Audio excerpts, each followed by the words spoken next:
गांव के एक छोटे से घर में रहने वाला राजू एक गरीब किसान का बेटा था। उसका सपना था कि वह बड़ा होकर एक सफल बिजनेसमैन बने, लेकिन हालात उसके खिलाफ थे। पैसों की कमी, समाज की हंसी और मुश्किलें हर कदम पर उसका रास्ता रोकने को तैयार थीं। लेकिन राजू ठान चुका था, उसे जीतना था। राजू पढ़ाई में तेज था, लेकिन स्कूल की फीस भरना मुश्किल हो रहा था। कई बार उसे पढ़ाई छोड़ने तक का सोचना पड़ा, मगर उसने हार नहीं मानी। दिन में पढ़ाई और शाम को छोटे मोटे काम करके उसने अपने सपने को जिंदा रखा। एक दिन गांव में एक बड़े व्यापारी आए।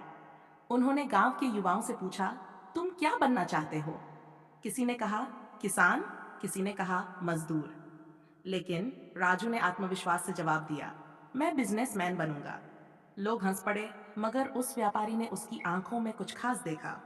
उन्होंने कहा, अगर तुम मेहनत करने के लिए तैयार हो तो मैं तुम्हारी मदद करूंगा।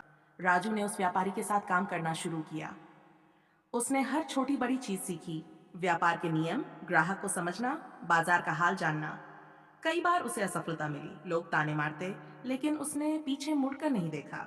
धीरे धीरे उसने खुद का एक छोटा बिजनेस शुरू किया। पहली बार घाटा हुआ, दूसरी बार भी नुकसान हुआ, लेकिन राजू ने हार मानना सीखा ही नहीं था। वह फिर उठा, फिर मेहनत की, और इस बार किस्मत ने भी उसका साथ दिया। कुछ सालों बाद वही राजू, जिसे लोग मजाक उड़ाते थे, अब गांव का सबसे सफल व्यापारी बन चुका था। उसने सिर्फ अपने लिए नहीं, बल्कि गांव के कई लोगों को नौकरी भी दी। एक दिन वही व्यापारी, जिसने राजू को मौका दिया था, उसके ऑफिस आए। उन्होंने गर्व से कहा, मैंने तभी जान लिया था कि तुम कुछ बड़ा करोगे। आज तुमने साबित कर दिया। शिक्षा, कोई भी परिस्थिति आपको रोक नहीं सकती, जब तक आप खुद हार नहीं मानते। मेहनत, धैर्य और सीखने की लगन हो तो सपने सच जरूर होते हैं। हारने वाले नहीं, बल्कि कोशिश करने वाले ही जीतते हैं।